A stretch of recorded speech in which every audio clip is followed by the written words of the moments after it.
Excellence, Monsieur le Président, je dois préciser que les enfants présents aujourd'hui ont été sélectionnés en prenant en compte toutes les couches sociales, culturelles et religieuses de notre pays.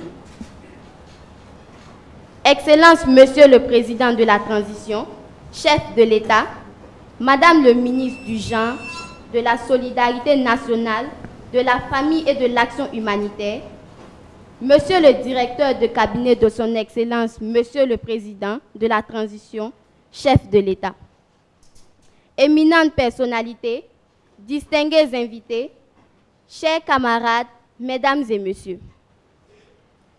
La Journée mondiale de l'enfance, instituée en 1954, est célébrée chaque 20 novembre afin de promouvoir le respect et les droits des enfants. Elle est une occasion pour promouvoir et mettre en lumière nos droits. Ce jour, 20 novembre 2023, grande est notre joie, immense est notre bonheur de rencontrer le premier défenseur des droits des enfants. J'ai nommé son Excellence le capitaine Ibrahim Traoré, président de la transition, chef de l'État.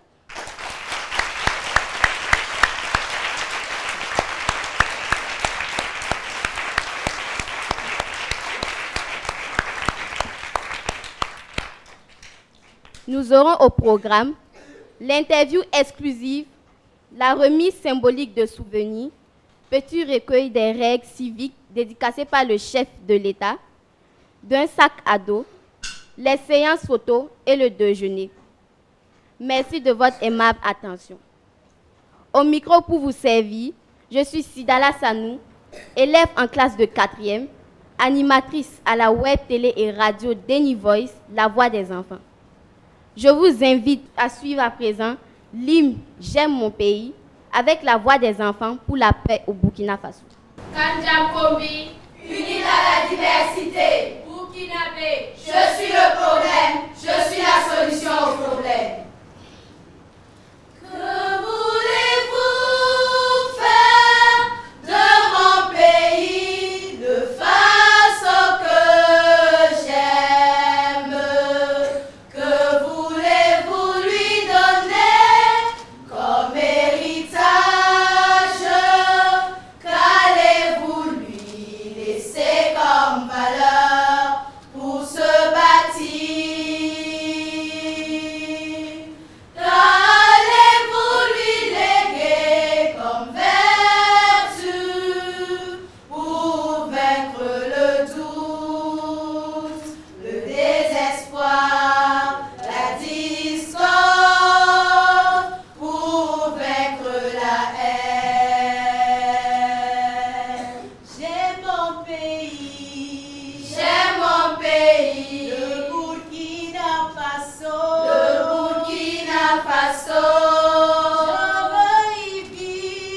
Je veux y vivre, vivre pour le construire, Je veux y rester pour le bâtir, dans la paix, dans l'union. Que voulez-vous faire de mon pays, ma patrie que j'aime? Que voulez-vous lui donner comme ultime conseil? Qu'allez-vous lui montrer comme exemple pour s'inspirer? Seriez-vous prêts à l'union, au pardon, pour donner plus de chance à notre nation de grandir malgré nos différences? J'aime mon pays, le Burkina Faso,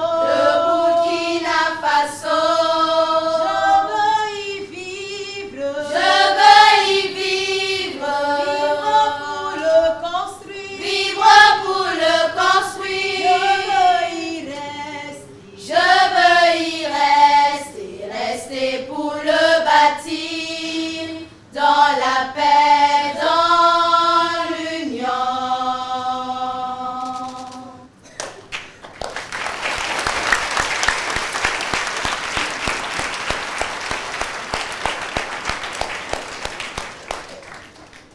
Merci, chers camarades, pour ce message de paix très bien chanté.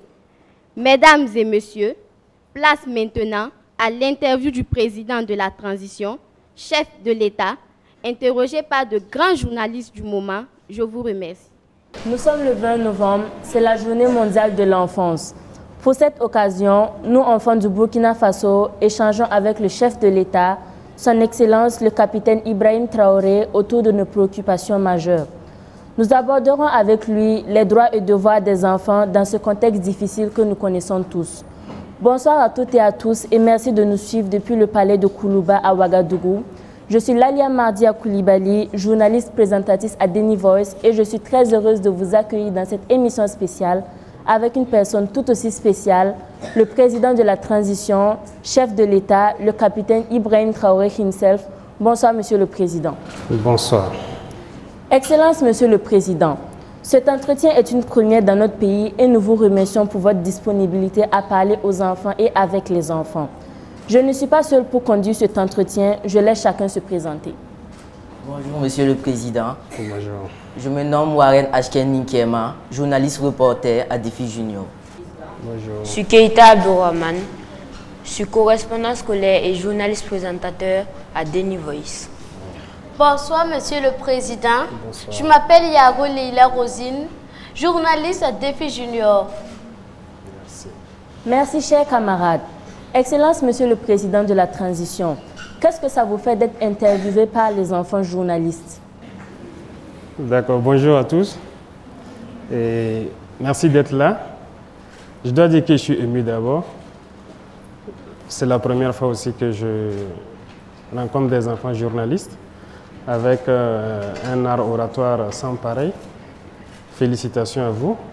Ça me fait beaucoup de plaisir et je pense que ce serait un moment d'échange entre nous et que vous pourrez apprendre beaucoup de choses donc à l'issue, aussi bien que moi aussi, d'apprendre beaucoup de choses de vous.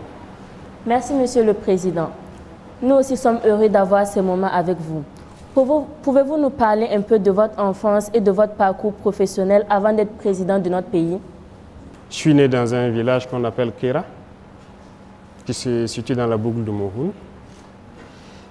où donc j'ai passé une partie de mon enfance, mais surtout une grande partie à Bondupi, qui est à 15 km de Kera environ.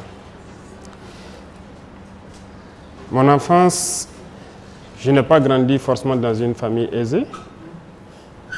Et il y a beaucoup de choses qu'il faille comprendre en tant qu'enfant. Ce qu'il faut surtout retenir, et c'est l'occasion pour moi ici de remercier les parents.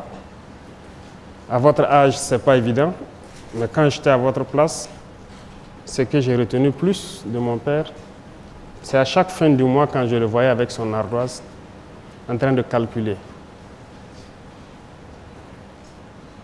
Chaque fin du mois, il calcule, et quand il a pris sa retraite, c'est chaque 3 mois, il calcule. Mais plus tard, quand j'ai grandi, j'ai compris qu'est-ce qu'il calculait. C'est difficile, lorsqu'il y a le salaire, et de réfléchir à comment nourrir les enfants, comment les scolariser, comment les soigner, comment les habiller. Voilà un peu les calculs qu'il faisait. Donc c'est pour vous dire que les parents, ils se soucient beaucoup de nous, ils se battent pour nous, et vous ne pouvez pas imaginer combien. Beaucoup d'entre vous, quand vous serez grands un jour, vous comprendrez. Nous, il a fallu qu'on grandisse et pouvoir rendre hommage à nos parents aujourd'hui. S'il y a aussi quelque chose que j'ai appris du papa, il y a une phrase qu'il nous disait chaque fois à la maison: exécution avant réclamation. Parce qu'il fut militaire aussi, avant de devenir plus tard infirmier. On l'obéissait et on faisait ce qu'il nous demandait de faire. Et même si on ne voulait pas le faire, il faut d'abord exécuter et plus tard, vous le faites comprendre. Il y a un certain nombre de valeurs que les parents nous ont inculquées. En ce qui concerne d'abord l'intégrité, l'honneur, la dignité, ce sont des choses qu'on a appris avec eux et qui nous ont forgés. et qui nous ont permis peut-être d'être ce que nous sommes aujourd'hui. Comme je dis, les parents n'étaient pas forcément aisés, mais ce n'est pas pour autant qu'il faut aller mendier, ce n'est pas pour autant qu'il fallait pleurnicher ou aller mentir ou voler. C'était interdit, strictement interdit. Donc il y a un certain nombre de valeurs, malgré donc, que vous n'êtes pas forcément aisé, mais vous devez incarner. La solidarité, par exemple, on nous apprenait toujours à partager avec les autres. Et je pense qu'il y a eu des moments où peut-être qu'on n'était pas en bonne phase, on était enfant, on ne comprenait pas pourquoi la maman, vous savez qu'au village, les enfants des autres peuvent venir passer 1 an, 2 ans avec vous pour étudier ou voilà. Ceux qui quittent les plus petits villages et reviennent en ville. Donc, quand elle nous donnait 2 gâteaux, peut-être qu'elle donnait 3 gâteaux à l'enfant de l'autre. Et nous, bon, en tant qu'enfants, ça nous faisait un peu jaloux. Pourquoi vous ne nous donnez pas peut-être la même chose? Pourquoi même prendre mieux soin de l'enfant de trucs que ses propres enfants? Elle nous disait toujours que vous comprendrez quand vous serez grand, le jour où vous ne serez pas peut-être à côté de nous. Étant grand, on comprend. Et on a appris à partager aussi avec les autres. C'est dans ça que nous avons été forgés. Et moi particulièrement, j'ai fait beaucoup de tâches ménagères. Hein. C'est qu'on dirait peut-être les tâches des filles. J'aidais ma maman à laver ses assiettes, à vendre ses beignets et tout. Les gens se sont peut-être moqués de moi, les camarades à l'école. Mais c'était une manière pour moi de la soutenir. Parce que ce n'est pas facile de la voir se lever à 5 h du matin. Voilà, chaque jour, faire ses beignets pour aller à l'école. Moi, la récréation, j'étais le premier, je courais à rejoindre l'emplacement, je l'aidais à vendre ses beignets. Les camarades peuvent se moquer et tout, mais voilà, je l'aidais comme je pouvais. Donc c'est un peu ce qui a marqué la toute petite enfance. Je me suis retrouvé à 14 ans libre. Quand j'ai dit libre, je me suis retrouvé tout seul à Bobo, libre de faire ce que je veux. Mais on n'est pas enfant par l'âge, c'est dans la tête. Et à partir de ce moment, j'ai compris qu'il fallait prendre sa vie au sérieux. Parce que quand je dis libre, à 14 ans, vous êtes libre de faire ce que vous voulez. Vous avez le choix d'être paresseux, de ne plus travailler, de ne plus aller à l'école, mais aussi de continuer à poursuivre. Parce que depuis le primaire, on vous dira peut-être qu'on a toujours été premier de classe, mais ce n'est pas pour zéro parce que le papa, il ne s'amusait pas. Il prenait tout son temps pour nous instruire à la maison. Et les week-ends, lorsque tu te donnes un problème ou des opérations ou une dictée et que tu n'as pas réussi, tu ne manges pas le petit déjeuner. Voilà un peu comment ça se passait. Mais ça nous a forgés et ça fait de nous aujourd'hui les hommes que nous sommes. Et nous souhaitons pouvoir être à la hauteur et transmettre cela aux enfants que vous êtes. Et je pense que chaque parent devra donner le meilleur de soi-même et vous aussi d'être reconnaissant et de reconnaître donc le travail que les parents font pour nous soigner, pour voilà, prendre soin de vous. Voilà un peu résumé, je peux dire ma tendre enfance, comment ça s'est passé, qu'est-ce qu'on a vécu. Votre parcours professionnel.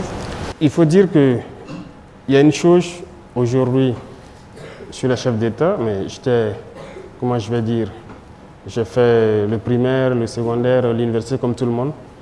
Mais l'amour d'être militaire m'a toujours habité. Comme je l'ai dit, le vieux était militaire avant d'être infirmier. Depuis l'enfance, ces rangers, ces casques lourds qui étaient à la maison, je les portais. Donc, je sais qu'il savait que j'ai l'amour du métier, mais la maman n'a jamais souhaité avoir un enfant militaire. Et au CM1, j'ai fait le concours de l'excellence. Et au CM2, il y a mon maître qui voulait coûte que je passe le concours de Britannique. Mais la maman s'est opposée farouchement. Elle a vu la souffrance sûrement du papa en tant que militaire, donc elle ne voulait pas qu'un de ses enfants soit militaire. Elle a refusé. J'ai continué à bosser. J'ai un penchant scientifique, ce qui a fait que j'ai fait une filière scientifique jusqu'à l'université, où j'étais en géologie. Voilà. Après le bac, j'ai souhaité encore rejoindre l'armée, mais elle a refusé. Mais quand elle me refusait quelque chose, je ne pouvais pas forcer, parce que si tu forces, ce n'est pas bien. Donc j'ai continué. En année de maîtrise encore, à l'université, je l'ai encore demandé. Je l'ai dit, c'est l'armée que je veux. J'étais bien en géologie, je pouvais faire ce que je voulais. Voilà. J'avais beaucoup de possibilités de bourse, parce que je n'étais pas quand même dernier de classe. Voilà. Mais c'est en année de maîtrise qu'elle m'a donné l'autorisation. Et j'ai fait le test de l'académie. Je suis allé faire ma formation et voilà, je suis devenu officier de l'armée. Moi, j'étais convaincu, si elle m'a donné sa bénédiction, elle m'a dit de le faire cette fois-ci. Donc, j'étais convaincu et je savais ce que je faisais. C'est pour vous dire que, comme je disais, 14 ans, vous vous retrouvez tout seul dans une grande ville. Ce n'est pas facile. J'étais au lycée mixte Dakarville, par exemple au secondaire, mais je logeais à Sarfalao, qui fait environ 7 km. Mais je vous dis que j'ai marché pendant un bon moment. Matin et soir, je marchais, je revenais, jusqu'à ce que peut-être il y a un ami d'un grand frère qui m'a prêté son vélo. Mais je croyais en ce que je voulais. C'était, comment je dis chez nous, c'est une conviction. Ce que le papa nous a appris depuis l'enfance, comme je vous dis, il nous encadrait. On avait toujours envie d'être meilleur. Et ça fait qu'on ne lâchait pas. L'objectif, c'était d'être toujours meilleur à l'école. Et ça fait que rien n'a pu nous détourner. Et l'éducation qu'on a reçue, même si on ne mangeait pas, ce n'est pas pour autant qu'il faut se décourager. Oui, parce que les 3 années, le secondaire, ça n'a pas été aussi simple. Ça a été un peu difficile. Un repas par jour, très souvent. Mais ce n'est pas grave. Je cuisinais moi-même, je faisais tout moi-même. Mais il fallait être concentré sur l'objectif. Ce qui m'importait, c'est qu'en fin de trimestre, voilà, je dois avoir telle moyenne et c'est tout. Donc c'est ce qui nous a guidés, si je peux dire. Est-ce que ça vous satisfait ou bien je dois vous détailler encore certains points qui vous ont... Non, merci, ça suffit. D'accord. Je passe la parole à mes collègues pour la suite de l'entretien. D'accord. Monsieur le Président, l'on constate que beaucoup de nos frères et sœurs ne sont pas à l'école à cause du terrorisme. Que prévoyez-vous pour accompagner et faciliter leur scolarisation? Vous avez parfaitement raison. Beaucoup ont été déscolarisés de force à cause donc de ce phénomène qui nous endeuille. Je pense qu'à cette rentrée, nous avons pu quand même faire ouvrir beaucoup d'écoles. Mais il faut dire que l'ambition pour nous, c'est de pouvoir créer des écoles modernes. Des écoles modernes en ce sens qu'il faut d'abord créer de vraies agglomérations où il faut créer toutes les structures socio-professionnelles. Et l'école fait partie. Nous réfléchissons tous les jours à créer des écoles modernes.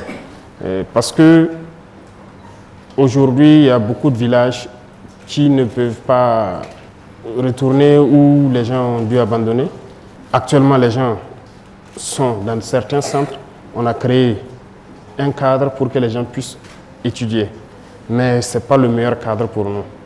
Donc, nous souhaitons faire retourner les gens dans les grands centres, mais nous souhaitons créer des écoles modernes, c'est-à-dire où les enfants peuvent s'épanouir. Il ne s'agit pas d'avoir une classe avec des effectifs de 100 et quelques assez pléthoriques où les instructeurs ont du mal à instruire. Sinon, cela existe déjà. Nous avons mis un certain nombre de conditions. Mais l'objectif, c'est de créer vraiment, de construire des écoles modernes. Cette année, on a pu construire quelques écoles dans certaines villes déjà. C'est vrai que les gens n'ont pas l'information, mais peut-être que bientôt le reportage sera fait. Des écoles ont été construites avant même les vacances, dans certains centres où il y a eu assez de déplacés. Mais l'objectif, lorsque nous ramenons les gens dans leur école, nous voulons créer de nouvelles écoles où les enfants vont apprendre et être très bien épanouis. Donc ce processus aussi est en cours. Nous avons ouvert beaucoup d'écoles à cette rentrée-là. Donc beaucoup d'élèves ont repris les cours. Beaucoup de centres qui étaient fermés ont repris. Mais nous sommes dans le processus de construire de nouvelles écoles modernes pour que les enfants puissent étudier et avoir voilà, les mêmes chances que ceux qui sont dans les zones non affectées. Excellence, Monsieur le Président. On aimerait bien savoir que fait le gouvernement pour garantir la protection des droits et la sécurité des enfants au Burkina Faso. Je pense que c'est la mission principale du gouvernement. Tout le combat que les gens mènent, c'est pour garantir donc, les droits des enfants, si je peux dire. D'abord, le droit à la vie qui est un droit pour tout le monde, tout le monde a droit à la vie. Donc tout ce que nous mobilisons, tout ce que nous faisons actuellement, c'est de combattre ce terrorisme-là. C'est pour garantir d'abord le droit à la vie. Et qui dit droit à la vie, droit à la protection donc des enfants. Vous voyez, lorsqu'un père prend les armes, généralement pour combattre le mal, ce n'est pas pour lui qu'il le fait, c'est pour vous les enfants. S'il prend l'arme et qu'il fait face à l'ennemi, il est prêt à mourir, mais c'est pour assurer donc, votre protection, c'est pour vous protéger.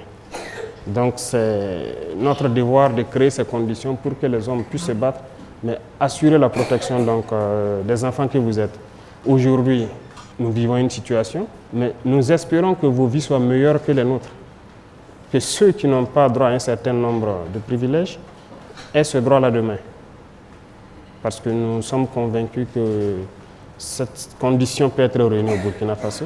Donc nous devons combattre ce mal, assurer votre droit à la vie, qui est le droit élémentaire, assurer donc votre protection, mais aussi que vous puissiez accomplir vos devoirs, parce qu'il n'y a pas que le droit. Je crois que vous le savez bien, l'a dit, les droits et devoirs. Autant on assure vos droits, on met tout en œuvre pour que vous puissiez exprimer et faire vos devoirs. Donc c'est la tâche primordiale du gouvernement, de tout mettre en œuvre pour que vous puissiez grandir et vous éduquer dans des conditions assez sereines. D'accord? Est-ce que j'ai répondu à votre question à peu près? Merci beaucoup. D'accord. Monsieur le Président, on constate qu'il y a beaucoup d'enfants vivant avec un handicap qui ne sont pas scolarisés par manque d'écoles adaptées ou parce que leurs parents n'ont pas assez de moyens. Que pouvez-vous faire pour résoudre ce problème? Vous avez parfaitement raison. Et nous avons aussi fait les mêmes écoles. Et comme vous le dites, on a souvent constaté qu'on ne fait pas trop attention à ce volet-là depuis un certain temps. Nous avons fait des écoles où, par exemple, pour ceux qui sont handicapés moteurs, on n'avait pas prévu rien que les rampes pour les permettre d'accéder à l'école et tout ça. Mais je pense que ce sont des choses qui sont en train d'être rattrapées actuellement. Et comme je vous parlais tout à l'heure, nous sommes en train de vouloir construire des écoles modernes. Il y a ceux, par exemple, les handicapés moteurs, ils auront leurs droits élémentaires qui peuvent être respectés dans ce genre d'école. Handicapés visuels, je pense que le braille est en train de se développer. Donc il y a beaucoup de facteurs que nous sommes en train d'étudier pour intégrer dans ces écoles modernes dont je parle. Il faut prendre en compte justement les enfants vivant avec les handicaps pour qu'ils ne se retrouvent pas en marge. Et ceux qui n'ont pas les moyens, je veux vous dire quelque chose, l'objectif est de rendre l'école gratuite. Il y a beaucoup de pays où l'éducation est gratuite. Ici, c'est possible. C'est possible parce qu'on a passé le temps à nous faire comprendre, comme je l'ai dit, que nous sommes pauvres, mais nous nous rendons compte que nous ne sommes pas pauvres. C'est la gouvernance le problème, et je pense que c'est ce pourquoi nous nous sommes révoltés, et nous sommes en train de tout mettre en œuvre pour créer les conditions pour que ces questions, vous ne puissiez pas les poser dans les années à venir et dire que les enfants en situation de handicap, s'ils n'ont pas les moyens, l'éducation doit être un droit, c'est un droit et ça doit être une réalité. Et ça doit être gratuit. Le rêve, c'est d'y arriver. Beaucoup de pays le font aujourd'hui. Pourquoi au Burkina Faso on ne pourrait pas le faire? Donc notre combat, c'est de pouvoir rendre l'éducation gratuite, donc il n'y aura pas question de moyens, et de mettre toutes les conditions pour que vous vivez avec un handicap ou pas, que vous puissiez donc bénéficier de l'éducation. Vous pouvez être rassuré sur ça. Je réponds un peu à la question. Merci, Monsieur le Président. Merci beaucoup à vous. À présent, je vous invite à regarder un micro-trottoir que nous avons réalisé. Les enfants partagent avec nous leurs rêves pour le Burkina Faso. Ils ont été interrogés par Faisal Soré et Nadi Traoré, journaliste à Deni Voice.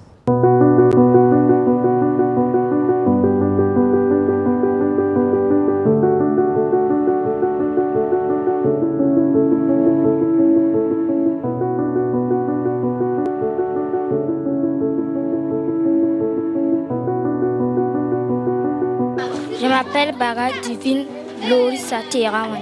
Mon rêve pour le Burkina Faso, c'est que les gens respectent les grandes personnes et les autorités. Je m'appelle Wedroro Gladys. Mon rêve est d'être docteur parce que je veux soigner les gens qui sont malades. Je veux que le Burkina Faso soit en paix et personne ne soit malade au Burkina Faso. Je m'appelle Comporé Olivier. Mes rêves, c'est être député, travailler pour développer le pays. Je m'appelle Gwen Fatimata. En tant qu'enfant, je veux que tous les enfants aillent à l'école sans avoir peur, que tous les déplacés internes puissent retourner dans leur village, qu'il y a beaucoup de nourriture au Faso. Je me nomme Ouedraogo Aboubakar Sidik. Je me rêve que pour que le Burkina Faso soit en paix et que je puisse aller à l'école pour devenir demain un infirmier et que le Burkina Faso se développe. Je m'appelle Soulama Djouma Dole Olé Afay Mawad. Ce que je veux pour le Burkina, je veux que la paix revienne au Faso, que chaque enfant ait une famille, que les filles ne soient pas forcées de se marier, que les enfants soient scolarisés. Je m'appelle Mouare Abdoulaye Fridouane. Dans le futur, je vois un Burkina meilleur. Je veux la santé au Burkina. La santé, le bonheur, la paix et plus de gains. Je veux que tous les enfants du Burkina Faso aillent à l'école.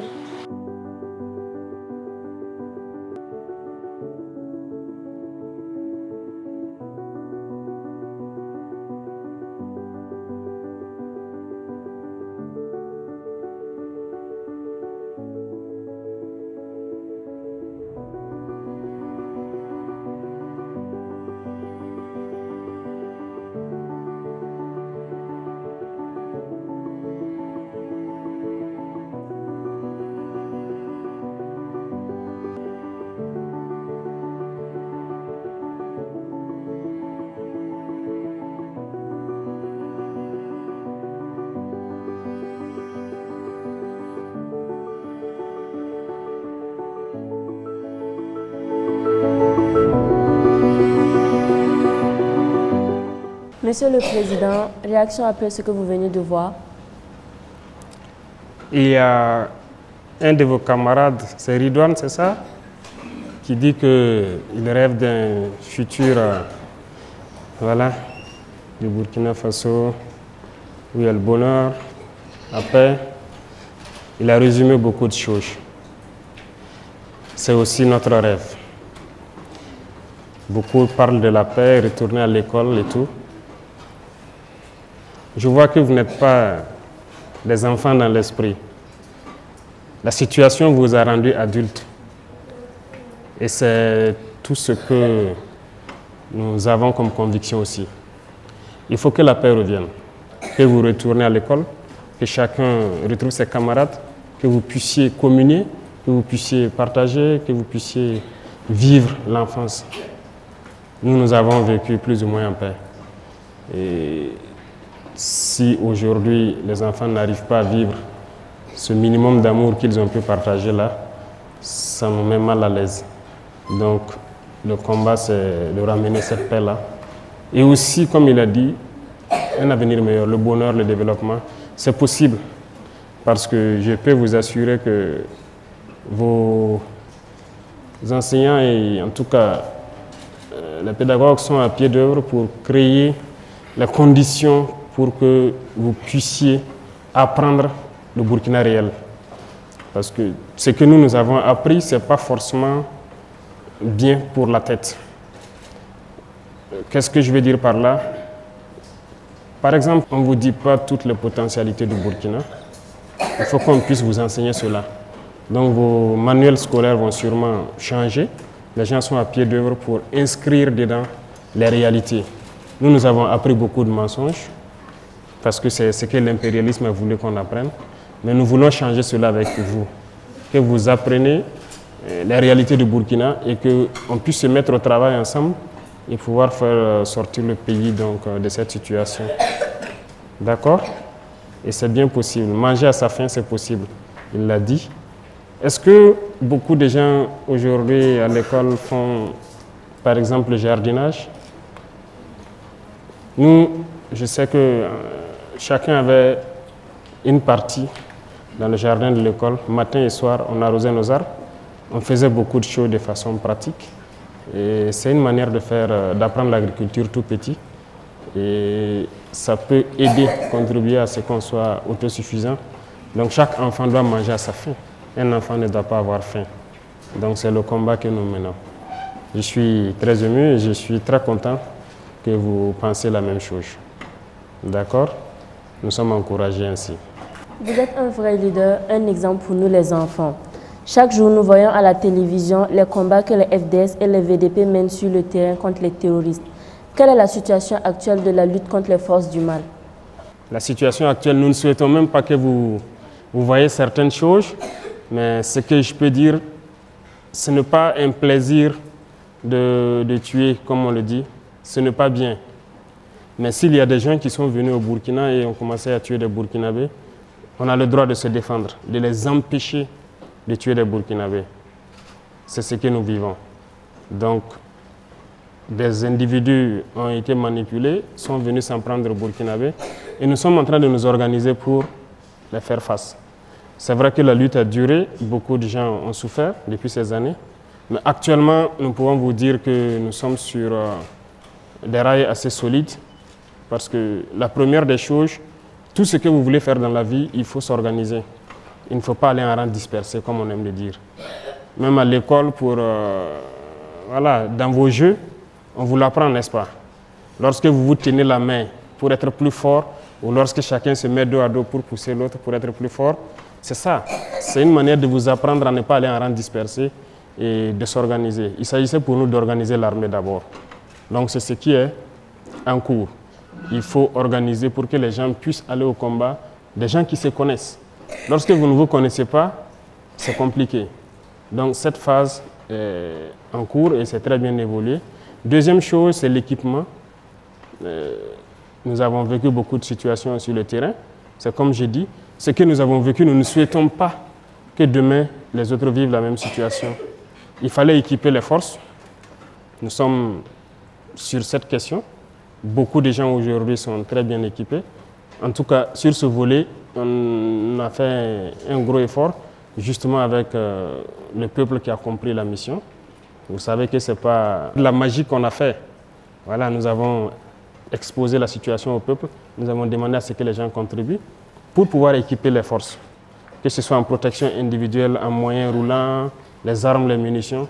Aujourd'hui, l'équipement, ça va. Les gens arrivent à être déployés de façon convenable et la lutte avance. Et comme vous pouvez le constater, il y a beaucoup de zones où nous avançons, nous réinstallons la population au fur et à mesure et nous consolidons parce que lorsqu'on installe, il faut installer d'autres forces avec pour pouvoir les assurer un minimum de sécurité et nous avançons au fur et à mesure. Donc a priori, nous pouvons vous dire que partout au Burkina, les opérations se mènent, que ce soit à l'extrême, toutes les frontières. Voilà, nous menons des opérations et nous installons les populations au fur et à mesure. Donc vous pourrez le constater plus tard. Nous ne donnons pas généralement les noms de tous les villages réinstallés, mais à chaque jour, en tout cas, des villageois retournent sur leur terre et essaient de réorganiser la vie avec les FDS et les VDP qui concourent donc à assurer leur sécurité. Donc voilà un peu le point. Ça avance très bien et nous sommes en tout cas reconnaissants de tous ceux qui se battent actuellement. Et nous ferons tout pour leur donner tout le nécessaire pour y arriver. Lorsque nous ne pourrons pas, nous reviendrons vers le peuple et nous leur dirons nous avons besoin de ci, de ça et encore plus de sacrifices. D'accord?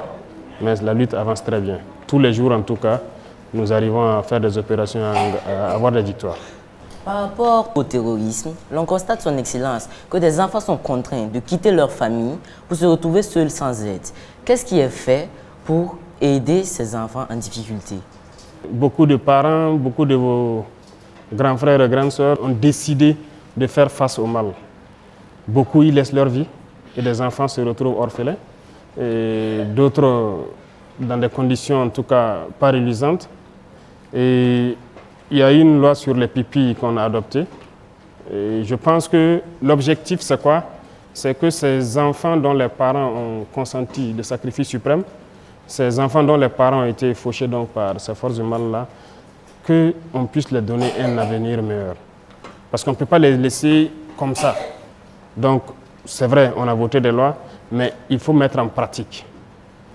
Actuellement, la réflexion est en cours pour créer dans quelques centres des écoles qui puissent accueillir d'abord ces enfants-là, qu'ils puissent être internés, qu'ils puissent apprendre, en plus de cours pédagogiques que vous apprenez, des métiers et autre chose. Il y aura des réformes dans les jours à venir donc, sur le système même éducatif, mais c'est parce qu'il y a des départements qui ont été instruits pour prendre en compte cette problématique-là et créer des centres, en tout cas de formation, des écoles où on apprend et l'enseignement normal et puis les métiers aussi.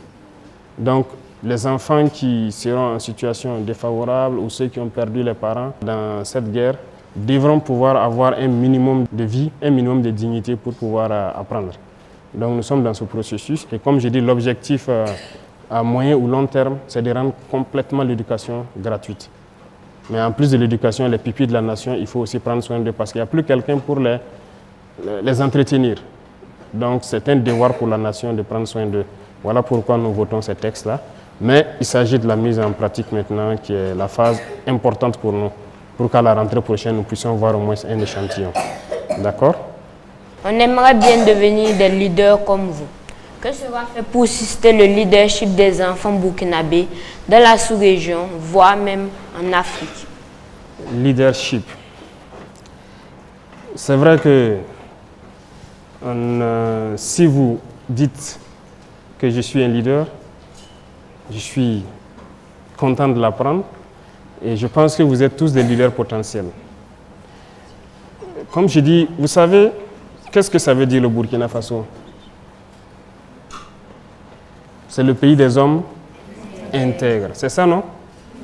Il y a beaucoup de pays dans le monde où c'est peut-être le nom d'une colline, d'une rivière ou d'un animal, ou en tout cas un symbole qui donne le nom au pays.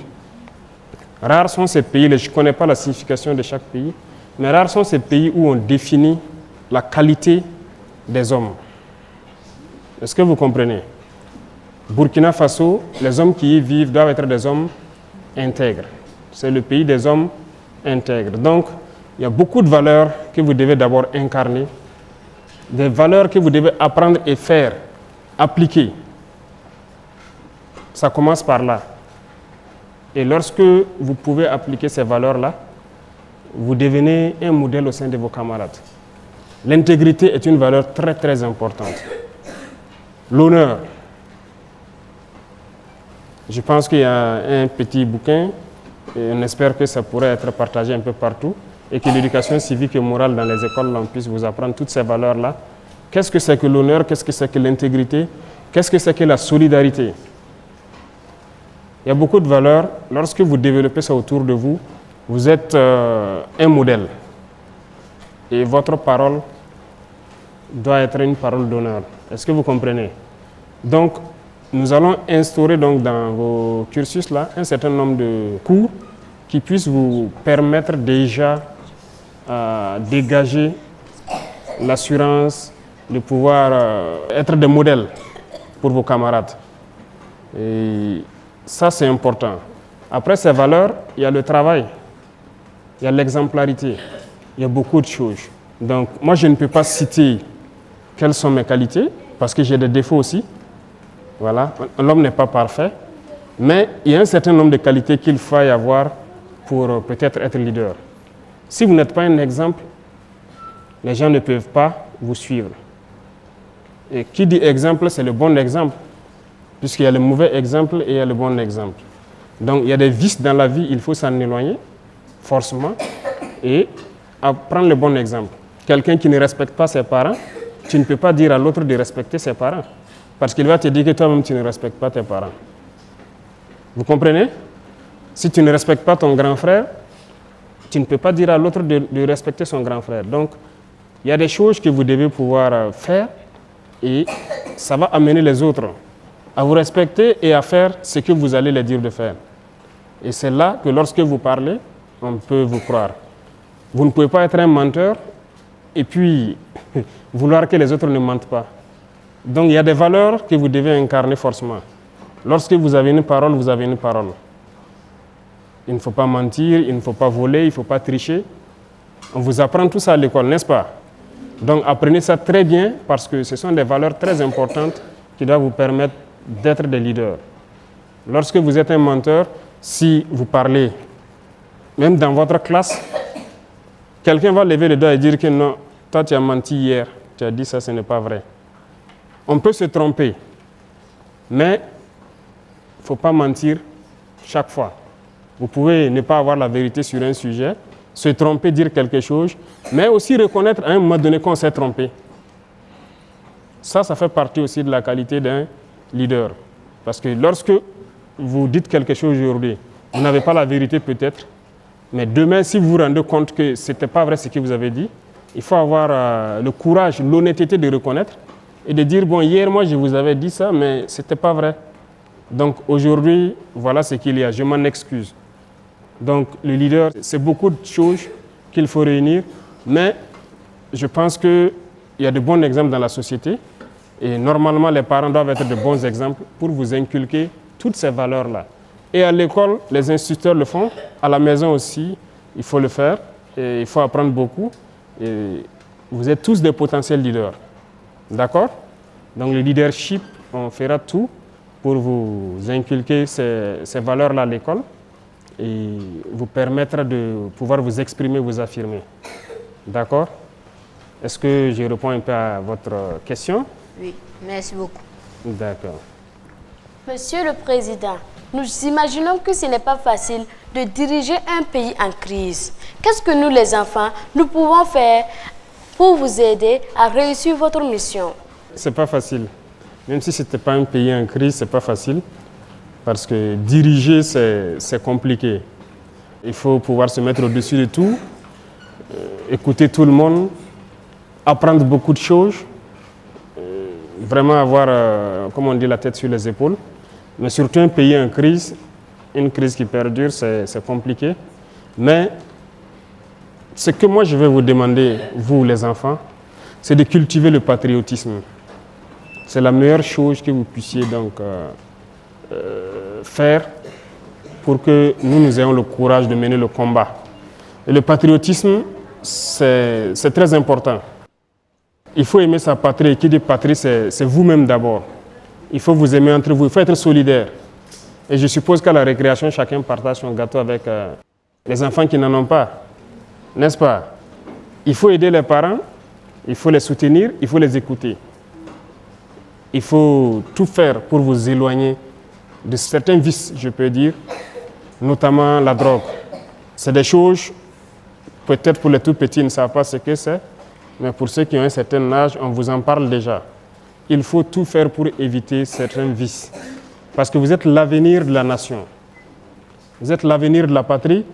Il n'y a pas de raison que vous tombez dans certains vices. Aujourd'hui, le milieu scolaire est malheureusement affecté, mais il faut s'en éloigner. Donc, il y a beaucoup de choses qu'il faut apprendre pour être de bons patriotes. Vous respectez déjà les couleurs, le drapeau c'est sacré, et lorsque vous chantez l'hymne national, j'espère que vos enseignants vous expliquent ce qu'il y a dedans. Les mots sont peut-être un peu lourds pour vous, mais on peut vous expliquer ça. C'est fort, l'hymne de la victoire. Donc, à partir de là, vous devez développer beaucoup de choses pour aimer votre prochain, pour être solidaire. Et lorsque vous aimez, vous, entre vous, vous êtes solidaires, lorsque nous menons ce combat, nous sommes sûrs que voilà, la génération qui vient est encore plus soudée que nous, et une génération patriotique. Et ça nous motive, ça nous encourage. Donc ça peut être ça votre contribution. Apprenez à être des patriotes, apprenez à être les enfants du Burkina. Et c'est ça le moteur qui nous amène donc à combattre et à faire tout le nécessaire pour que vous ayez un avenir radieux. D'accord? Donc je peux résumer votre contribution à ça. Soyez des enfants patriotiques. Soyez solidaires, aimez-vous. Voilà. La paix, c'est au sein de vous d'abord.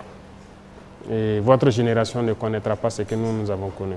Merci, Monsieur le Président. Merci beaucoup. Excellence, Monsieur le Président, nous allons passer la parole au public pour leurs questions. Mais avant, je vous invite à regarder une vidéo où des enfants qui ne sont pas avec nous sur le plateau vous adressent le message de leur cœur. Regardons.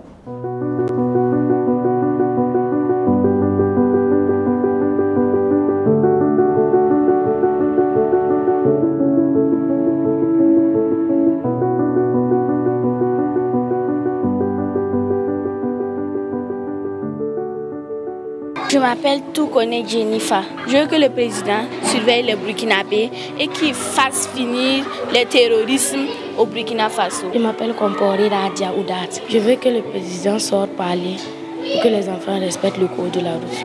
Je m'appelle Namono Célestin. Monsieur le Président, est-ce que vous avez une solution pour nous, puisque nos camarades déplacés puissent détourner dans les localités? Monsieur le Président, nous allons Côte d'Ivoire, aller au Konyalmande, mais école Fana Konyalmande, ne fait minina faire, aka seko bella jenike, kasira kele genga banga dura, ola demsenu be kashira ta école d'Israël. Je m'appelle Ilbouro Ornella. Je veux qu'il baisse les prix de nourriture pour qu'on puisse manger bien et partir à l'école. Je m'appelle Foulama Brian. Je veux que le président du Faso paye la scolarité de tous les enfants qui n'ont pas l'argent pour payer leur scolarité et qu'il leur donne beaucoup à manger.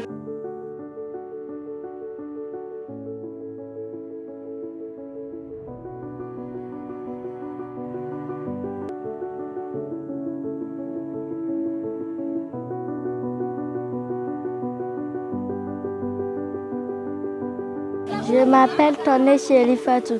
En face du président Ibrahim Traoré, je lui dirai merci d'avoir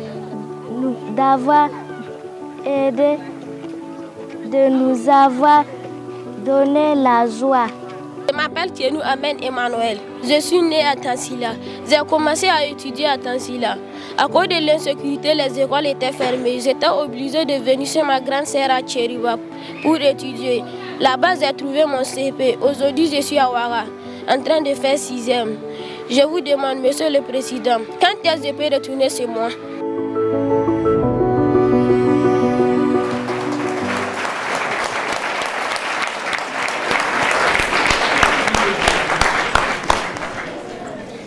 Monsieur le Président, réaction après ce que vous venez de voir. Vous êtes une force pour ceux qui se battent. Lorsqu'ils vous voient, ça les encourage. Lorsqu'ils vous voient les encourager et que vous connaissez la portée de ce que c'est que la paix, ça les encourage. Il a dit de payer la scolarité. L'objectif, c'est que tous les enfants puissent étudier de façon gratuite au Burkina Faso. Et c'est possible. On peut vous assurer que c'est possible. C'est comme je vous disais. Nous, par exemple, lorsqu'on étudiait, on nous a caché beaucoup de choses, on nous a beaucoup menti. Mais c'est parce que ceux qui nous ont colonisés ont toujours eu cet esprit malin d'avoir peut-être des gens qui dirigent pour eux leurs intérêts, mais pas pour nos intérêts. Donc lorsque nous faisons des projections, c'est possible. C'est possible qu'au Burkina, l'éducation soit gratuite. Et ça le sera. Donc il n'y aura pas question de s'inquiéter normalement dans très peu de temps, dans les années à venir, à aller à l'école, à payer sa scolarité et tout, ça devrait aller. Et pour manger à sa faim, comme il le dit, actuellement, si vous suivez bien, notre combat, c'est l'autosuffisance alimentaire aussi. Hein. Parce que ce matin, par exemple, lorsque vous avez pris votre petit déjeuner, c'est des croissants que vous avez pris? Ou c'est du pain? Qu'est-ce que vous avez mangé? Des gâteaux? C'est fait à base de farine de blé, c'est ça? Est-ce que vous savez que le blé, ce n'est pas produit ici? Nous, on nous a dit à l'école que le blé, c'est en Amérique, c'est en Europe. Voilà. Voilà le cours qu'on a appris. Vous avez bu du lait, c'est ça? Vous n'avez pas bu du lait? Souvent, vous buvez du lait à la maison. Et c'est quel lait vous buvez? Ah, Nido. Ça vient d'où? D'accord, c'est pour vous dire que l'autosuffisance alimentaire, c'est un combat. Dès les premiers jours, je l'ai dit dans mon intervention, il faut que chaque enfant de ce pays puisse manger à sa faim, dormir tranquillement, se lever le matin, aller à l'école, s'amuser avec ses camarades et revenir tranquillement à la maison, s'amuser avec ses camarades du quartier et dormir en paix. Notre combat, c'est ça. Lorsque cette condition sera réunie, nous, on aurait réussi notre mission. Et il faut qu'on y arrive. Et lorsqu'on se fixe un objectif, on fait tout pour l'atteindre. Nous avons conscience que Dieu nous a tout donné ici. Je vous disais tout de suite, le blé, on nous a dit, nous, à l'école, c'est comme si on ne peut pas le faire ici. On nous a menti. On cultive le blé ici. Ça marche bien. Et nous allons le développer. Des gens ont commencé. Cette année, j'ai pu voir des gens qui l'ont fait dans le cadre de l'initiative présidentielle. Et on m'a dit qu'il y a quelques années de cela, des particuliers l'ont essayé et ça marche. Donc, actuellement, nous sommes en train de semer du blé dans certaines superficies dans l'initiative présidentielle. Ce que vous mangez doit être produit ici. Donc, voilà pourquoi j'ai dit, on va vous apprendre beaucoup de choses. Et on va réviser le contenu de ce qu'on vous apprend. Pour ceux qui prennent le café, on nous avait fait comprendre que vos chocolats, le café et autres, c'est dans les pays où il pleut parce qu'ici c'est la savane, c'est le désert, il ne pleut pas, on ne peut pas cultiver. On nous avait encore menti, c'est faux. Le café pousse bien, le cacao ça pousse bien. Il y a des gens qui ont des champs ici et ça produit très bien. Même à Ouagadougou ici, il y en a qui ont des arbres de cacao dans leur cours. Ça veut dire que les chocolats que vous pouvez envier chez les enfants qui sont dans des familles un peu aisées, tous les enfants peuvent manger les chocolats au Burkina. Nous avons découvert, c'est possible. Le lait, pourquoi on doit importer? On peut le faire. C'est pour vous dire qu'il y a beaucoup de choses, on ne nous avait pas dit la vérité. Vous, vous avez la chance et on vous l'apprend et on vous promet qu'on fera tout pour que vous mangez à votre faim. Et comme on le dit, vous allez manger bien le matin pour aller à l'école, aller bosser gratuitement, manger à midi, vous amuser, revenir le soir, vous amuser au quartier, bosser vos cours, réviser et dormir. C'est le rêve que nous éprouvons. Tant que les enfants du Burkina ne seront pas dans ces conditions-là, notre combat ne s'arrêtera pas. D'accord? Donc, on sait que ce sont vos aspirations et c'est normal, c'est légal. Tout parent se bat pour ça. Même ceux qui n'ont pas d'enfants se battent dans l'espoir d'avoir des enfants et de prendre soin d'eux pour qu'ils vivent dans des conditions meilleures que eux et qu'ils puissent être meilleurs que eux. C'est le combat de tout le monde, de toute génération.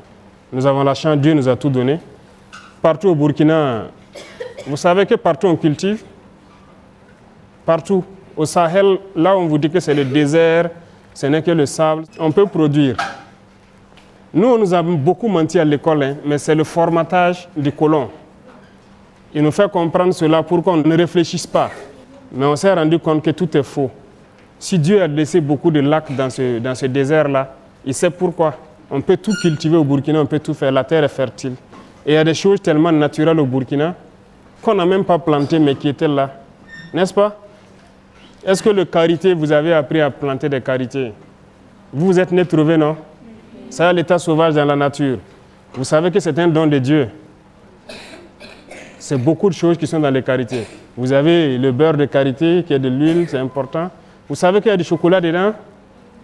Voilà, il y a beaucoup de choses. Il y a 7 sous-produits dans le karité. Vous avez le néré, qui est un produit naturel. Beaucoup de choses. Ce n'est pas uniquement les ressources sous le sol. Même sous le sol, on nous avait appris que le sol est ferralitique ici, c'est pas trop riche. Tout est faux. Vous voyez, aujourd'hui, il y a beaucoup d'or au Burkina. Mais c'est seulement mal géré. Et notre mission, c'est de pouvoir bien gérer ces ressources-là et vous entretenir, prendre soin de vous pour que vous soyez dans vos droits élémentaires de bien vivre, d'aller à l'école et qu'on puisse vous protéger. Et aussi que vous puissiez accomplir vos devoirs. Parce que vos devoirs, c'est très important. N'est-ce pas? Il faut faire vos devoirs. Il ne faut pas se limiter uniquement aux droits. Lorsque les gens vous disent que vous avez des droits, ajoutez et des devoirs. Vous avez des devoirs envers vos parents, envers vos aînés, envers la patrie. Vous avez des devoirs. Quelqu'un a parlé de feu. la circulation et tout ça, vous pouvez voir des grandes personnes ne pas respecter le feu, ne pas respecter certaines choses dans la circulation. Mais il y a des écoles où on vous apprend, et on souhaite que ce soit dans toutes les écoles. Il ne faut pas être ce genre d'adulte-là. Le civisme. Vous voyez que des gens peuvent rouler, ils boivent son sachet d'eau, ils jettent, pendant qu'on peut trouver une poubelle et mettre dedans. On doit nettoyer, on doit rendre notre cadre de vie propre. C'est un devoir citoyen, c'est du civisme. Vous voyez aujourd'hui la maladie de la dengue qui nous fatigue. On fait beaucoup d'efforts, les médecins, les infirmiers. C'est le lieu de les rendre hommage d'ailleurs. Je vois que beaucoup d'enfants souhaitent être médecins et tout, pour que les gens soient en bonne santé. Mais est-ce que vous savez que cette maladie, principalement, c'est de la saleté? Les gîtes, quand on parle de gîtes larvaires, vous voyez l'eau sale qui est dans la rue, les moustiques se posent dessus parce qu'eux, ils veulent ça pour se développer. Et nous, on crée les conditions pour que les moustiques aient ça pour se développer. On est beaucoup sale, il faut le reconnaître, donc il faut beaucoup assainir. Peut-être que les plus grands regardent un peu la télé. On a lancé une initiative la semaine passée, l'initiative présidentielle pour le développement communautaire. L'objectif, c'est d'assainir nos villes. Voilà. L'épidémie sévit beaucoup plus à Bobo et à Ouaga, les deux grandes villes, mais c'est parce que nous sommes sales. Ceux qui jettent les sachets dans les rues, ça part obstruer les caniveaux, d'autres jettent l'eau sale, ça reste là. Dans nos quartiers, on n'arrive même pas à creuser nous-mêmes les caniveaux. On va faire sortir les gens vont travailler. Voilà, les 6 mètres où il n'y a pas de caniveau et tout, chacun va donner quelqu'un, on va creuser, si on a du ciment, on met pour drainer les eaux vers les grands caniveaux et sortir de la ville. Le civisme, ça compte beaucoup. Vous devez apprendre ça et vous devez chaque fois reprocher donc, aux adultes qui n'ont pas le bon réflexe, tout poliment, lorsque quelqu'un jette de l'eau sale quelque part ou quelqu'un jette un sachet ou en tout cas fait quelque chose qui n'est pas civique, de trouver la formule très polie de lui rappeler ça. Et je pense que si un enfant te rappelle de ne pas jeter un sachet dans la rue, tu dois avoir honte. Et tu vas aller ramasser et chercher une poubelle pour mettre. D'accord? Donc je compte sur vous pour le faire très poliment. Voilà, si le tout petit comme ça voit un adulte jeter un sachet dans la rue et puis il dit « Ah tonton, il faut ramasser le sachet là, pourquoi tu jettes ici ?» Il doit avoir honte et puis ramasser. S'il ne le fait pas, vous le faites. D'accord?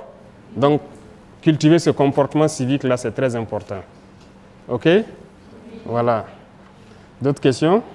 Le micro-trottoir a été réalisé par Latifatou Dianda et Jérémy Gugma de Deni Voice. Je passe la parole au public pour prendre 5 interventions. Bonjour, Monsieur le Président. Je réponds au nom de Conservo Imelda Askit, en classe de 4e à l'établissement Gabriel Tabourin. Monsieur le Président, qu'est-ce que les enfants doivent faire pour ne pas dévier de la loi et ne pas rejoindre les groupes terroristes? Bonjour, Monsieur le Président. Je m'appelle Traoré Nandi Ketia Pegwende. Je fais la classe de CE2C et j'ai 8 ans. Comment nous, les enfants, pouvons contribuer à la paix? Bonjour, Monsieur le Président. Je réponds au nom de Yira Akimianik. Je suis âgé de 11 ans. Je suis en classe de 6e C au lycée de l'Alliance chrétienne de Cambouin-Saint. Monsieur le Président, il y a beaucoup d'enfants malades dans les hôpitaux dont les parents n'ont pas les moyens pour assurer leurs soins de santé. Qu'est-ce qui est fait pour les aider? Bonjour, Monsieur le Président. Je me nomme Koulibaly Suleiman. Je suis élève en classe de 4e à l'école Enko Ouaga Campus. Ma question est la suivante, Monsieur le Président. Quelles sont les mesures prises par votre gouvernement pour lutter contre le mariage des enfants et leur emploi dans les zones d'orpaillage? Bonjour, Monsieur le Président. Je me nomme Wedrago Kenza. J'ai 12 ans, en classe de 4e C, au collège Saint-Jean-Baptiste de la Salle. Monsieur le Président, aujourd'hui c'est un honneur pour moi de pouvoir réaliser mon rêve, qui est de vous rencontrer, ainsi de pouvoir vous poser une question. Ma question est la suivante. Monsieur le Président, est-ce que les droits de l'enfant font partie des priorités de votre gouvernement? C'est bon? D'accord, merci beaucoup. Merci, chers camarades, pour les questions. Maintenant, nous allons écouter les réponses de son Excellence, Monsieur le Président de la Transition, chef de l'État. La première question, c'est qu'est-ce que les enfants doivent faire pour ne pas être en porte-à-faux avec la loi et rejoindre le groupe? si vous apprenez bien ce que vos instructeurs vous disent en la matière, vous ne devez pas normalement enfreindre la loi. Et je vous ai parlé tout de suite de patriotisme, de civisme, qui doit vous permettre de ne pas enfreindre la loi. Maintenant, quand il s'agit de groupes terroristes, il faut retenir quelque chose. C'est Dieu qui nous a créés. Donc, on n'a pas le droit d'ôter la vie à quelqu'un. Ça, c'est un paramètre très important. Et qu'est-ce que le terrorisme fait? C'est venir tuer, instaurer la peur et tout. Donc, c'est le mal. Et vous ne devez jamais avoir le mal en tête. Donc, vous devez tout faire pour ne pas faire du mal à votre prochain. Quand je dis du mal, il ne faut même pas parler à votre camarade de sorte qu'il ne soit pas heureux. Il faut être solidaire. Lorsque vos camarades n'ont pas quelque chose ou ont besoin de quelque chose, il faut les soutenir. Vous avez parlé des enfants qui n'ont plus de parents dû au terrorisme. Vous devez pouvoir partager tout ce que vous avez avec eux. N'est-ce pas? Vous devez pouvoir aider, même dans vos exercices, dans vos cours, ceux qui n'ont pas la capacité d'apprendre comme d'autres. Il y a des élèves très brillants, il y a des élèves moins brillants. Il y en a qui ne sont pas brillants parce qu'il a faim ou bien parce qu'il n'a pas ses parents à côté, parce qu'il a beaucoup de soucis. C'est votre rôle de pouvoir les aider, à les rendre heureux, à les faire rire. Lorsque vous êtes en train de jouer, vous devez pouvoir les faire entrer dedans, les permettre d'oublier un peu ce qu'ils ont vécu. Donc, c'est votre contribution comme ça. Lorsqu'il y a des enfants déplacés internes ou des enfants qui n'ont plus de parents, vous devez tout faire pour qu'ils soient heureux. Partagez tout ce que vous avez avec eux, votre joie, votre bonheur, tout ce que vous avez comme matériel. Voilà. S'ils n'ont pas de stylo, ils n'ont pas quoi, c'est à vous de... Ceux qui peuvent les en trouver, voilà, il faut trouver ça pour eux. Ceux aussi qui ont la chance d'avoir des parents qui sont un peu aisés, il faut chaque fois les bousculer pour aider vos camarades enfants qui n'en ont pas. D'accord? Voilà, c'est votre contribution comme ça. Et en apprenant donc tout ce que vos instructeurs vont vous apprendre dans le civisme, je pense que vous allez contribuer à empêcher de sorte que les enfants ne puissent pas se retrouver au maître de ces gens-là. D'accord? Et surtout, aimer votre patrie. Tout ce que j'ai cité, c'est aimer votre patrie. S'il n'y a pas de Burkina, vous allez aller où? On ne sait pas? Nous aimons être au Burkina, n'est-ce pas? Vous l'avez chanté tout à l'heure. J'avais la chair de poule quand vous chantiez. Il faut aimer votre pays. Il faut aimer votre pays, aimer votre prochain. Être solidaire. C'est une très, très, très importante vertu que vous devez avoir, surtout vous les enfants. Vous devez cultiver ça. Être très solidaire, c'est très important, surtout dans ces moments où il y a des enfants déplacés et qu'il y a des enfants qui ont perdu leurs parents. OK? Voilà, donc je compte sur vous pour inculquer ces valeurs-là et pouvoir les cultiver autour de vous. Pour ce qui constitue votre contribution à la paix, ça rejoint un peu tout ce que je dis. Vous contribuez déjà beaucoup en encourageant les forces, en exprimant ces valeurs que vous êtes en train d'apprendre, en restant très poli, en restant des gens qui écoutent les personnes adultes, en tout cas qui vous donnent de très bonnes leçons, en restant des gens qui écoutent leurs instructeurs, les parents, les aînés, voilà, vos grands frères, vos grandes sœurs, tout ce qu'ils vous donneront comme éducation, il faut le prendre. Je vous ai parlé de certains vices, on vous le dira à l'école aussi. Ce n'est pas bien de fumer, ce n'est pas bien de tricher, ce n'est pas bien de... Voilà, on va vous dire beaucoup de choses, il ne faut pas le faire aussi. D'accord? Et vous contribuerez donc à avoir un pays en paix. D'accord?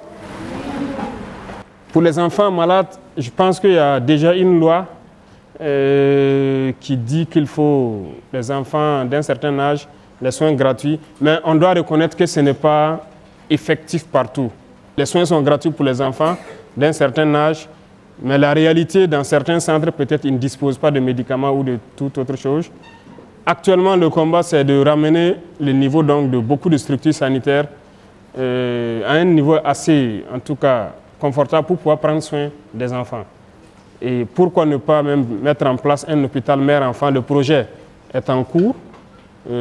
C'est un terme donc des médecins, hôpital mère-enfant comme l'hôpital pédiatrique qui est ici, où on va soigner uniquement les enfants en fait.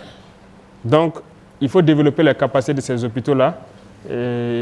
Ce sont des processus qui sont en cours pour pouvoir donner le meilleur donc, de nous et prendre soin des enfants jusqu'à un certain niveau, les prendre en charge gratuitement. Aujourd'hui, il y a beaucoup de choses, pour certains maux, qui sont pris en charge gratuitement.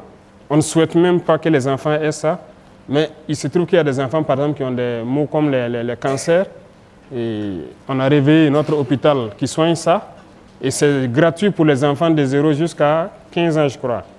Donc, il y a un certain nombre de pathologies aussi où la prise en charge est gratuite. Mais nous travaillons à ce que, dans une frange d'âge donnée, lorsqu'un enfant ne se sent pas, il part à l'hôpital, il puisse tout avoir gratuitement. Mais c'est un travail qui va demander, voilà, on ne peut pas le dire qu'on le fera demain, mais ça, les capacités vont augmenter au fur et à mesure. Nous connaissons la réalité de nos infirmeries, de nos hôpitaux, et on fait l'effort de pouvoir accroître leurs capacités et créer des centres un peu plus modernes pour prendre soin de vous. OK? L'autre question, c'est le mariage et puis les sites d'orpaillage. Il y a beaucoup de textes qui sont en train d'être revus. Comme je vous ai dit, il y a des choses qui ne cadrent pas avec notre temps. Et c'est ça qu'on appelle les réformes. C'est ce qu'on est en train de faire. Il y a beaucoup de textes qu'on est en train de relire. Dans ces textes-là, c'est ce qu'on appelle le code des personnes de la famille. OK? Voilà. Même le code pénal, tout ça, c'est en relecture. Et je pense qu'on va revoir la question du mariage précoce. Il y a déjà des textes qui existent, mais l'application peine souvent. Et il faut reconnaître que dans certains villages, ça continue, le mariage des enfants. Mais il faut mettre en œuvre pour qu'il y ait toutes les structures au plus près des populations pour empêcher cela. Et au fur et à mesure, comme je le disais, de la reconquête, lorsqu'on installe des villages, on fait tout pour qu'on les accompagne avec toutes les structures possibles et appliquer les sanctions qu'il faut lorsque les gens s'entêtent à le faire. On vous a dit ça, non? Lorsqu'il y a des règles dans la société et que vous ne respectez pas, il y a des sanctions qui vont avec. N'est-ce pas? Voilà, donc si des adultes forcent pour marier les enfants, il y a des sanctions qui sont prévues. Et on est en train de relire les textes, peut-être pour aggraver les sanctions, pour que personne n'ose le faire. D'accord? Voilà. Vous devez vivre votre enfance et au moment venu, avoir le choix. Donc, c'est un combat, c'est une lutte. On est là-dessus. Concernant les sites d'orpaillage, c'est vrai, c'est une réalité, on observe dans les images. Et nous aussi, on a été sur le terrain, on a constaté beaucoup. Les enfants qui y travaillent. Actuellement, nous sommes en train de chercher d'abord à mécaniser. Même les sites artisanaux, on veut tout mécaniser. Si nous arrivons à rendre l'éducation gratuite, tous les enfants vont aller à l'école. Vous pensez qu'ils vont aller encore sur les sites d'orpaillage? Non. Donc, si l'école devient gratuite et qu'on arrive à manger à notre faim, vous ne verrez plus d'enfants sur les sites d'orpaillage. Les enfants ne partent pas là-bas par plaisir, parce qu'ils sont très exposés. Il y a des produits chimiques tels que le mercure, le cyanure. C'est très dangereux. Ce n'est pas bon pour la santé et nous le reconnaissons. Et même les adultes qui y travaillent, comme je dis, on est en train de vouloir mécaniser pour qu'ils ne soient pas en contact avec ces substances-là, parce que ça détruit notre jeunesse. Beaucoup de gens ont des techniques pour mécaniser un peu l'orpaillage là. Et si nous arrivons à le faire et rendre l'enseignement gratuit, produire sérieusement pour que tout le monde mange à sa faim, je pense qu'aucun enfant ne va se retrouver sur les sites d'orpaillage. Si les droits des enfants font partie des priorités, les droits et les devoirs, c'est ce que je dis, d'accord? Mais les droits des enfants, c'est la priorité de tout le monde. Ce n'est pas de notre gouvernement seulement. Le premier droit, c'est le droit à la vie. C'est l'essence même de notre combat. Donc, c'est une priorité. Le droit à l'éducation, c'est l'essence de notre combat. Tout de suite, je vous disais quoi? Nous, on nous a menti. On ne veut pas que vous, on vous mente. C'est l'éducation.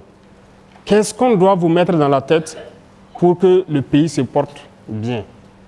Donc, c'est un droit que nous puissions mettre tout en œuvre pour vous apprendre les réalités du Burkina, ce qui est bien pour le Burkina et que vous soyez de très bons Burkinabés. Donc, ce droit à l'éducation-là, qu'on le veuille ou pas, si on veut que ce pays reste Burkina, nous sommes obligés de développer ça. Donc, ça fait partie de nos priorités. Et comme je dis, tous ceux qui se battent aujourd'hui au front, FDS, VDP, c'est pour vous protéger. Lorsqu'un père se lève et prend l'arme, il part au contact de l'ennemi, c'est pour que ses enfants puissent vivre en paix. Lui, il est prêt à mourir, mais il veut protéger ses enfants. Donc, ça fait partie de vos droits, qu'on puisse vous protéger. Vous pouvez être rassurés, c'est tout le combat que nous menons. Et je résume encore à la même phrase que je dis. Il faut que vous, les enfants, vous puissiez manger à votre faim, aller à l'école tranquillement et dormir en paix. Donc, ça fait partie de notre combat. C'est ce pourquoi nous sommes là. Donc, ça fait partie de nos priorités. Et vous permettre d'accomplir vos devoirs. N'est-ce pas? N'oubliez pas ce paramètre. Il faut accomplir vos devoirs également.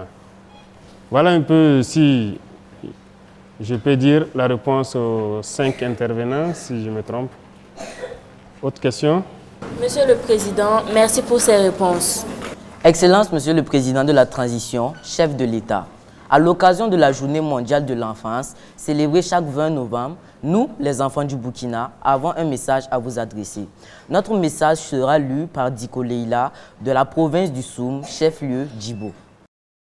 Excellence, Monsieur le Président, Mesdames et Messieurs, chers camarades, bonjour.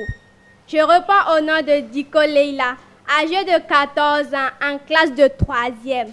Je suis journaliste présentatrice en langue nationale Fulfulde en défi junior. Monsieur le Président, nous aimerions vous demander de tout faire pour que tous les enfants du Burkina Faso aillent à l'école pour apprendre à lire, écrire, compter, pour développer leurs connaissances et comprendre les événements du passé, du présent et du futur. Monsieur le Président, au nom de tous les enfants de toutes les régions du Burkina Faso, je vous demande de faire tout votre possible pour que les enfants déplacés internes aient un logement et jouissent de tous leurs droits. La place de l'enfant n'est pas dans la rue. Monsieur le Président, nous aimerions que les filles aillent à l'école pour construire un Faso meilleur au lieu de servir aux travaux domestiques parfois violents. Monsieur le Président, nous, en tant qu'enfants, voulons la paix et la sécurité au pays, afin que nous puissions jouir pleinement de tous nos droits restreints à cause de la crise sécuritaire. Monsieur le Président, nous, vos enfants, vous demandons d'aider tous les enfants dans les situations difficiles pour leur bien-être, pour l'évolution du pays. Je vous remercie.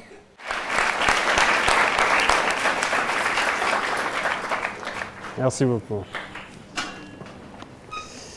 Merci. Chers camarades journalistes, enfants du Burkina Faso, nous sommes presque à la fin de cet entretien exclusif. Nous allons à présent écouter le message solennel de notre invité très spécial, le chef de l'État, son Excellence, le capitaine Ibrahim Traoré.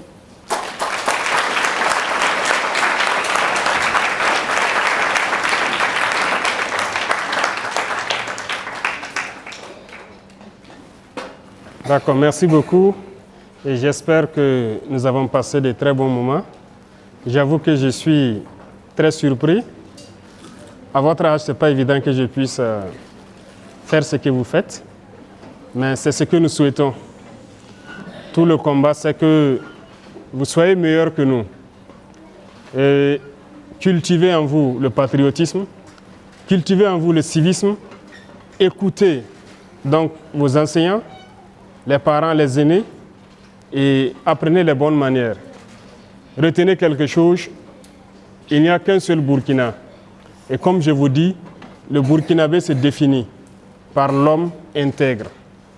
Et qui dit homme intègre, c'est plusieurs valeurs qu'on vous apprend. Apprenez à vivre, à exprimer ces valeurs-là. Soyez solidaires avec vos camarades qui ont de la peine à peut-être avoir la joie, qui ont de la peine à pouvoir se nourrir. Soyez très solidaires. C'est à travers la solidarité que vous allez nous aider à construire une paix dans cette génération qui monte. Et à nous encourager, nous qui nous battons pour nous donner encore plus pour que vous puissiez avoir un avenir à Dieu. Soyez sûrs d'une chose, nous nous battrons pour que vous puissiez étudier dans de bonnes conditions et vivre dans de bonnes conditions.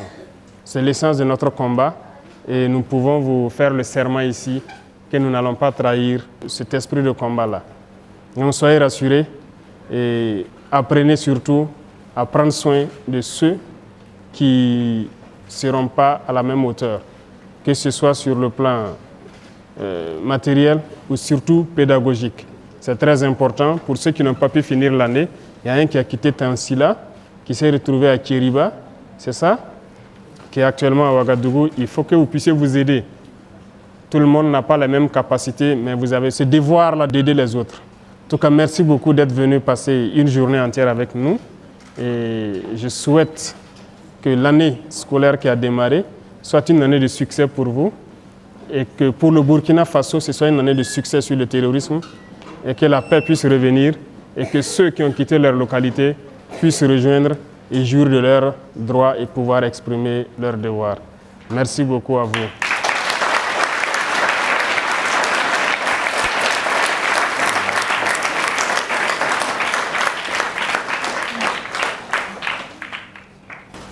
Merci, Monsieur le Président, pour cet honneur à notre endroit. Nous vous remercions de vous être prêtés à nos questions et vous souhaitons plein succès dans votre mission. Merci de nous montrer que les enfants qui constituent plus de la moitié de la population du Burkina sont aussi importants à vos yeux. C'est la fin de cet entretien. Merci à vous, chers camarades, de nous avoir suivis depuis le palais de Koulouba. Que la paix et la sécurité reviennent dans notre pays. Que Dieu bénisse le Burkina Faso, la patrie où la mort nous vaincront. Je vous remercie. Merci beaucoup. Mesdames et messieurs, vous venez de suivre le grand entretien avec son Excellence, Monsieur le Président de la Transition, chef de l'État.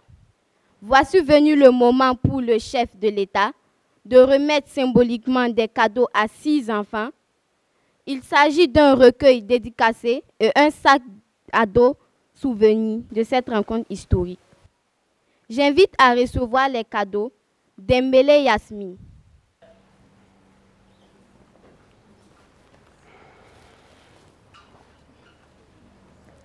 Dembélé, ça va? Fais un bon usage, d'accord? Voilà. Et apprends ça à tes camarades, ok? Merci, beaucoup de courage. Dao Awa Nafisatou.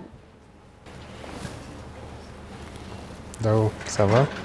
Fais un bon usage, apprends très bien et apprends tes camarades aussi, ok? Merci. J'aimerais prendre une photo avec vous. D'accord, allons-y. J'espère que vous prenez bien la photo, hein? Merci. Touré Amadou. Touré, fais un bon usage, d'accord? Voilà, beaucoup de courage. Zongo Colotin. Zongo, ça va? Fais un bon usage. Merci. Allez, courage. Van Loom Ama Meivin. Allez, faites un bon usage. D'accord? Beaucoup de courage. Merci beaucoup. Redraogo Yanis. Fais un bon usage. Ok? Allez, beaucoup de courage. Les autres pourront entrer en possession de leurs cadeaux juste après le déjeuner offert par son Excellence le capitaine Ibrahim Traoré, président de la transition, chef de l'État.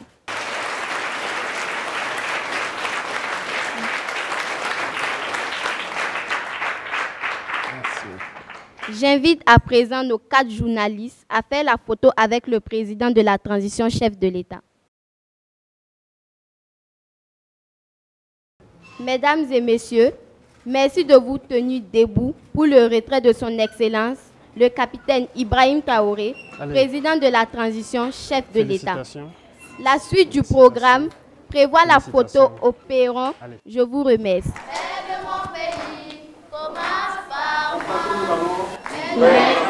Merci beaucoup.